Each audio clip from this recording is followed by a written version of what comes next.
Dante, how was the off week for you, and what did you get accomplished in that time off? Yeah, can you guys hear me? Good. Okay. This bye week was important for us because we had a lot of tough games we played, and I feel like the biggest thing was just recovering and getting our bodies right. It was also a great week mentally just to talk to our coaches, talk to Coach Lane about things we need to work on, and from the past weeks and improvement plans as a unit and also as as a personnel thing. But overall, it's it was a great week just to get our minds back right. Get our body feeling ready to get going for this week. So it was important for sure. Right in the middle, Tyson. Dante, you've essentially been in the spotlight since like middle school, but I'm curious how or if did anything change after you win a top 20 or a top 5 game on the road, college game day, and then you have a week off where everyone's talking about your name in front of the Heisman running. What has that attention felt like for you? Yeah, I give all the glory to God. Ever since, like I say, seventh grade when I got my first offer, it was from that day on. It's kind of been, in things, media, people talking about me, and it's true blessings because everything in my life was never just given to me. I had to work for it, and I just know with my hard work and dedication to the game of football that things will come and fall in your hands. So overall, I mean, these are all blessings, all great things as a kid, you dream of. But overall, I think Jabbar Muhammad said it best is, team success, that's when player success comes with it. I feel like overall, we want to know every week is our mindset as a team. And without, the receivers, without the old linemen, not giving up any sacks, I mean, without the people around me, I would never have, won't have what I have now. So overall, I feel like none of these things are coming or just stuff I'm doing by myself. It's a team thing. So, but it's just blessings though. Like I said, I give glory to God. Back right, Brett.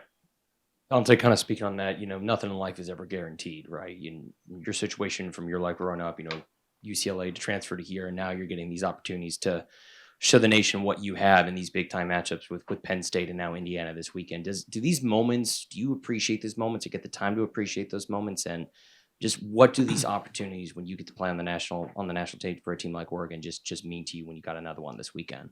Yeah, it was kind of funny after the Penn State game when I was so emotional. Everybody's like, "Man, this guy's acting like they just won a national championship," and it's like, overall, it's just people don't understand how much prep and work is put into that week. I mean, if I told my younger self you're about to play in front of 112,000 in a whiteout, top five hardest atmospheres in the world to play in, I mean, and we win in double overtime, like it's just a crazy situation. But overall, I mean, it's so much work that gets put in. This past year, just learning from Dylan, like me, just making the great decision just to learn and sit back a year. It's just so much tension was built up, and like when I took the field against Penn State and I looked at Poncho in his eyes, like he looked at me and it's like I have confidence in the team, even my teammates, they have confidence in me. So I just feel like just playing in these big stages, these big environments. This week's college game day, these are just things that we just worked hard for. So overall, like I said, I get really emotional. I get real particular just on myself about things, just because I work so damn hard for it. You're on the left yard. What did that win in Happy Valley teach you about this team?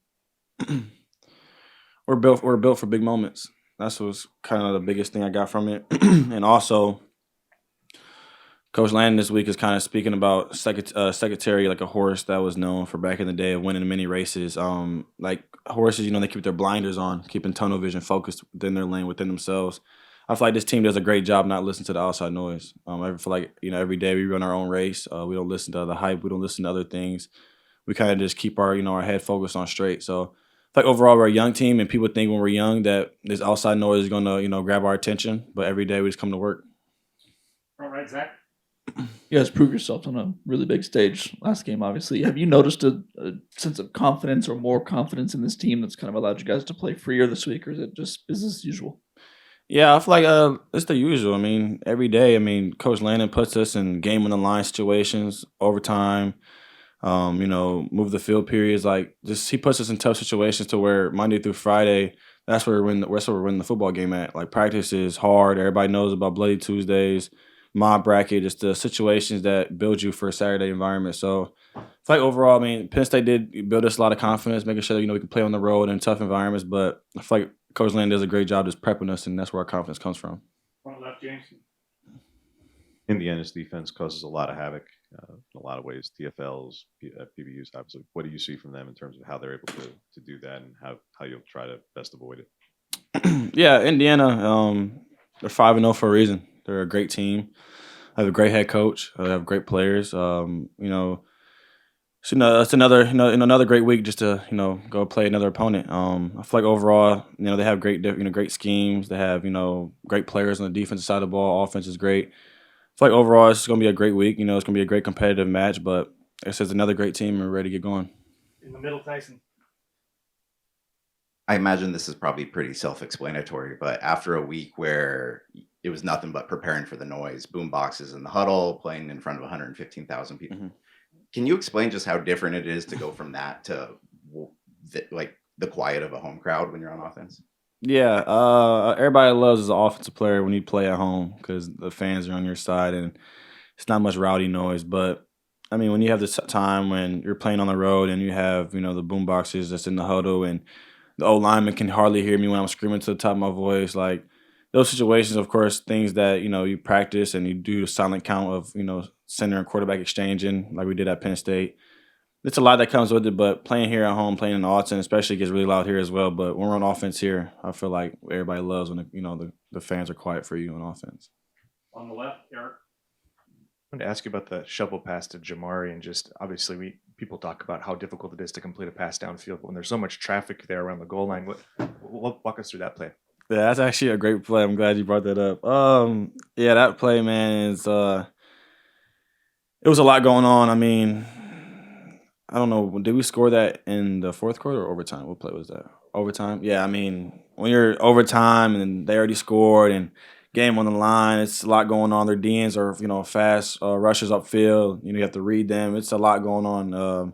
But overall, I mean, if you put the ball in any of our playmakers' hands, they're going to make a play. And, having the chance to read the DN if he runs upfield, pitch it to Jamari.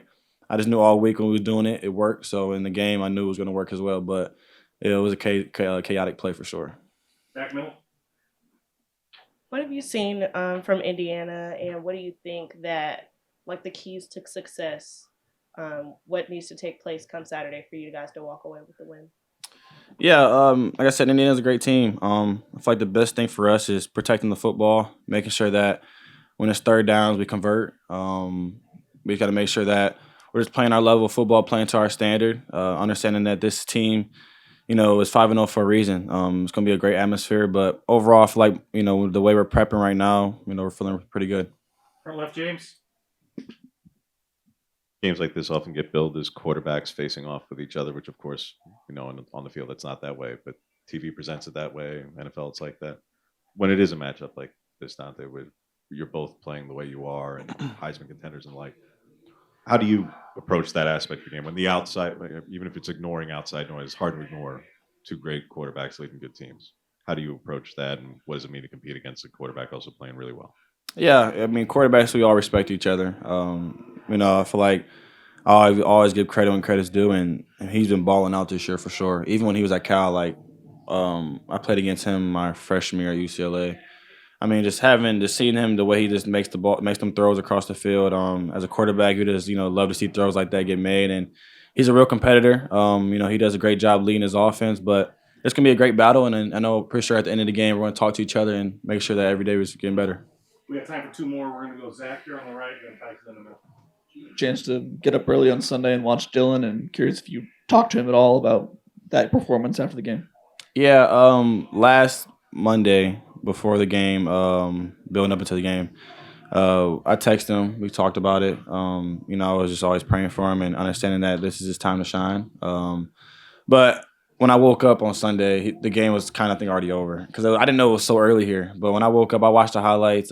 He did a great job. He competed. It was his time to shine in London, and it was in London. Yeah, it was his time to shine, and he did what he always has to do. He's a baller. In the middle, Tyson. Last question. Is there anything to take away as a quarterback from the way the Jaguars won that game last night? Oh man, that was crazy. When things like that happen, you just gotta pray and make sure you get the job done, and he got the job done. So overall, it was a great game. This the way to go out like that is insane. But those are two great quarterbacks playing at each other, and as a person that loves watching football, that was a chaotic game for sure.